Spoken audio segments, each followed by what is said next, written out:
Yo, what's up guys, assalamualaikum, salam sejahtera semuanya. Apa kabar cuy ya? Semoga selalu dalam keadaan baik dan semoga selalu dilimpahkan rezekinya, amin ya robbal alamin. Oke guys, ini aku tadi scroll di YouTube, ini ternampak salah satu channel nih ya, yang dimana ini adalah sejarahnya kereta, yaitu Proton yang berada di Malaysia, tapi ini kisahnya di UK cuy. Sebab kalau kita nampak dulu itu ya, banyak penjualannya yang cukup tinggi gitu loh. Jadi storynya ini seperti apa, mari sama-sama kita akan saksikan guys ya. Oke, link ada di description box. Yang kalian mau nonton videonya langsung silahkan klik aja ya. Tidak perlu beli masa lagi, langsung aja kita play. Bismillah. This is a story of huge success followed by huge failure and an audacious recovery plan. This is a story of Proton cars in the UK. Sebab dulu pernah merajai loh di sana guys ya. Proton was established in 1985 as Malaysia's sole national badge car company until the arrival of Perodua in 1993. A car company was a vital part of the national plan to reduce Malaysia's dependence upon agriculture and achieved industrialised nation status. Subsequently, their government had two priorities: to produce cars developed by Proton independently of its founding partner Mitsubishi, and to make them attractive enough to keep a major stake in the domestic market when high vehicle import tariffs were eliminated.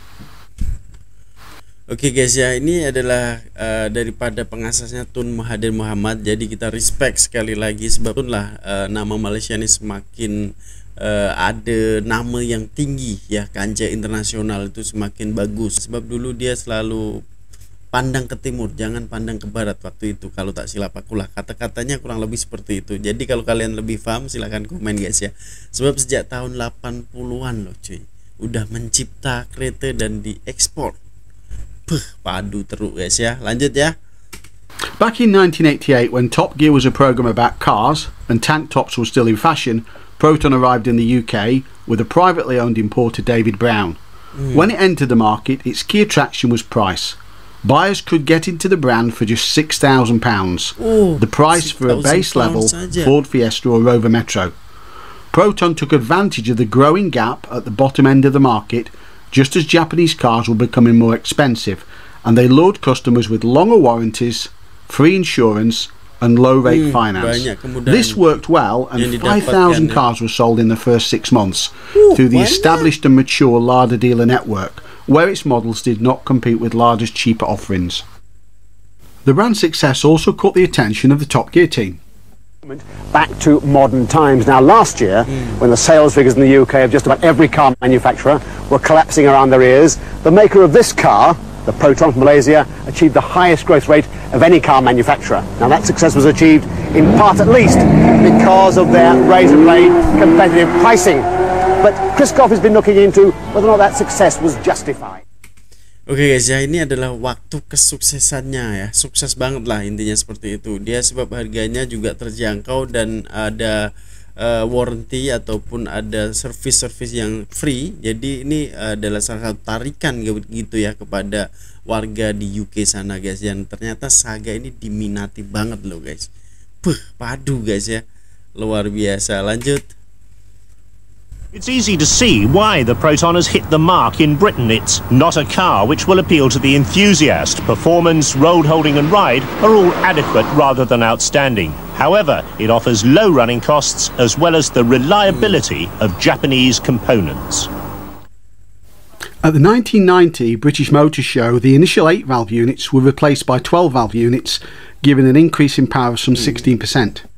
While the early 90s recession caused a huge slump in the UK new car market, Proton was still riding the crest of a wave with sales up 30%. Its simple model range of the MPI Saloon and Aerobac hatchback used old but proven Mitsubishi technology and was still relatively inexpensive, and those financed offers remained very appealing for many people. Such was the brand's acceptance, it was even offered as a prize on the popular game show Bullseye. And the TV ads continued to push the value for money proposition. Confused, sir? Wondering which quality car offers exceptional value for money? Take a look at Proton. 10 4- and 5-door family cars with a difference. Galvannealed steel key body panels, the latest multi-valve engines. Try this luxurious 1.5. Central locking, And above all, cars were proving very popular with customers, as this clip from a JD Power survey on Top Gear tells us. Here we go, the JD Power Top Gear Top 10.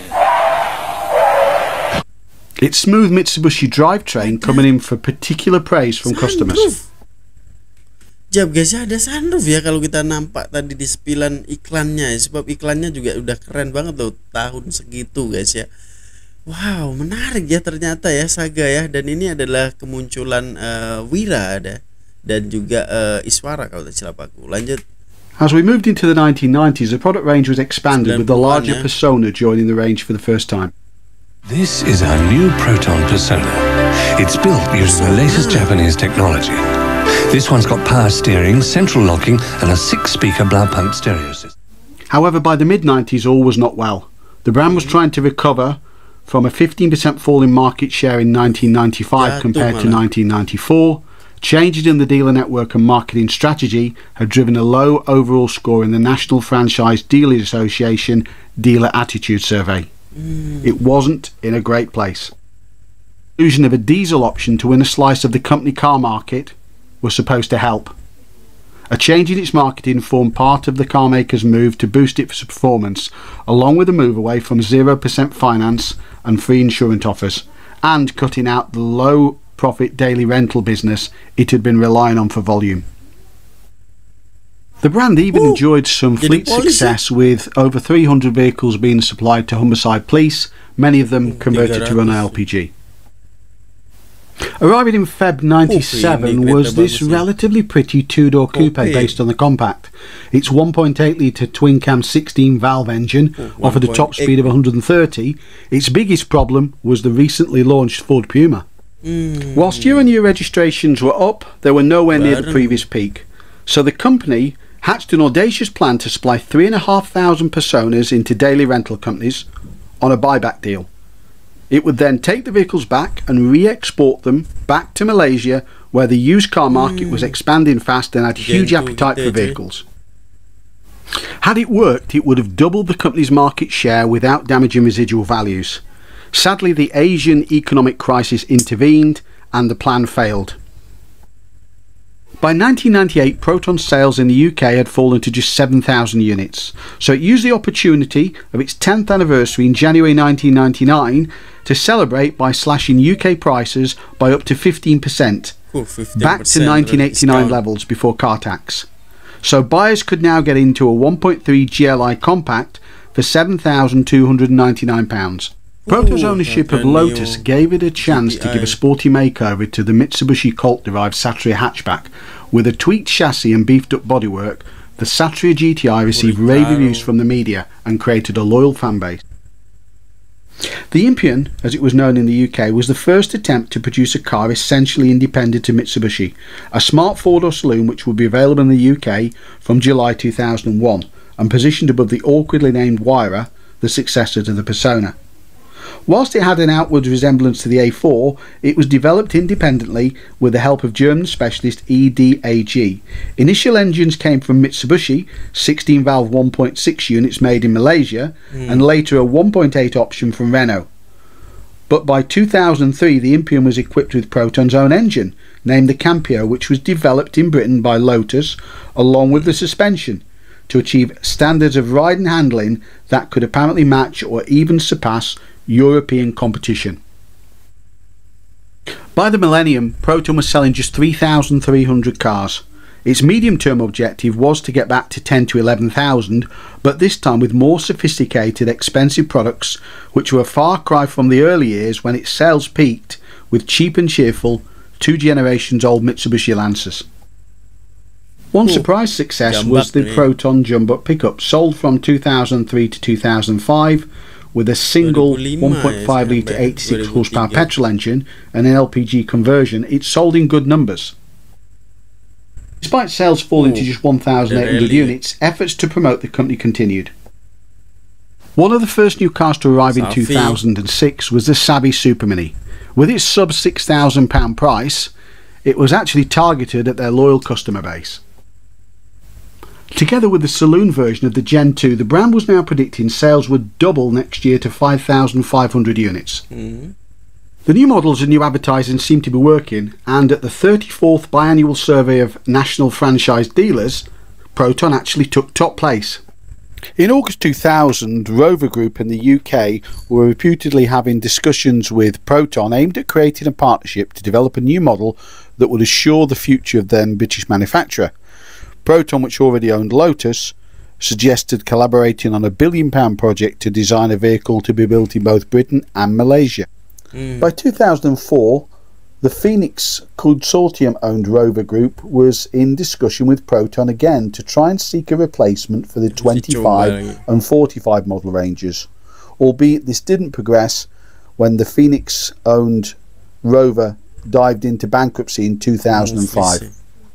By 2009, Proton had already sold 150,000 cars in the UK market since entering in 1989, but were down to just over 1,000 units a year, mostly from its large base of loyal customers.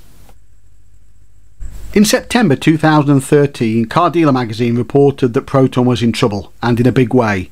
In a crucial plate change month, they sold just 3 cars.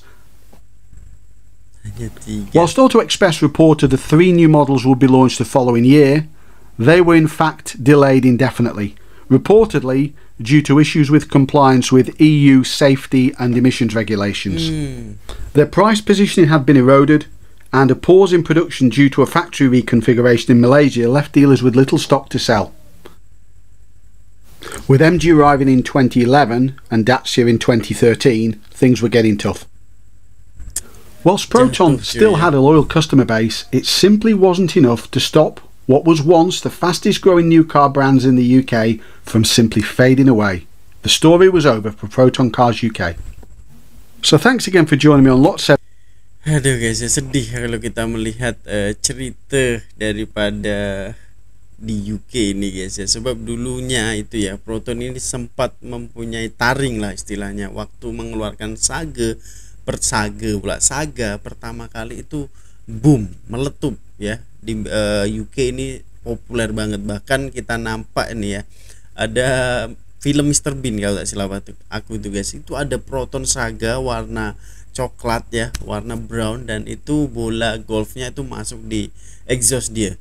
Itu viral loh guys ya, dan itu memang waktu tahun itu memang unik, kereta itu cantik gitu loh, desainnya itu cakep banget guys ya. Walaupun memang desainnya itu dia kan kolaborasi dengan Mitsubishi gitu ya, tapi tetap relevan, tetap cantik banget. Dan engine-nya waktu itu juga daripada Mitsubishi juga ya guys ya. Jadi Proton ini udah jatuh bangun sih menurut aku ya. Tapi perjuangannya bukan berhenti sampai di sini aja gitu loh guys ya. Pernah juga dengan Mitsubishi dan memenangi rally juga, dan untuk yang kereta di ekspor ke luar negara itu menurut aku sih kereta-kereta yang spesial ya. Bahkan untuk tidak dijual di Malaysia, dijual ke dalam ke luar negara guys ya. Contohnya Saga yang ada sunroof tadi itu kan keren banget guys ya. Di saat itu sudah ada itu sunroofnya, dan logonya juga berbeda ya. Kalau tak silap aku yang diekspor ke UK ini logonya hanya bintang saja, betul tak? Tapi kalau di Malaysia itu bulan dan bintang, dan berganti logo lagi guys ya. Dan Proton Putra juga termasuk bagus di sana. GTI itu juga bagus, bahkan ramai juga ya orang UK yang sekarang ini masih menyimpan. Dan Proton Saga juga bagus. Jadi ya sayang banget sih, mungkin ada salah satu pengurusan di pihak Protonnya mungkin yang memang benar-benar apa guys ya, harus diperbaiki lah ya. Sebab kan kalau pengurusannya itu kurang baik ya susah juga untuk naiknya ya guys. Udah ada nama di UK ini itu bagus banget sih, sebab antara British dengan Malaysia ini kan hubungannya cukup baik gitu loh guys ya. Semoga aja bisa kedepannya itu bisa menonjolkan taringnya lagi. Jadi Proton ini semakin bagus lagi di UK sana, bukan hanya di UK guys ya, di seluruh dunia. Dia ekspor juga di Timur Tengah loh, bukan kaleng-kaleng ya, juga di Bangladesh dan lain sebagainya itu juga ada. Bahkan aku pernah nonton film nih ya, kalau tak silap aku apa nama The Extraction, kalau tak silap itu semuanya kereta Proton loh di situ. Dari segi Satria, Saga dan Gento itu ada semua, itu Proton semua. Semoga lebih bagus lagi untuk manajemennya. Dan sekarang ini kan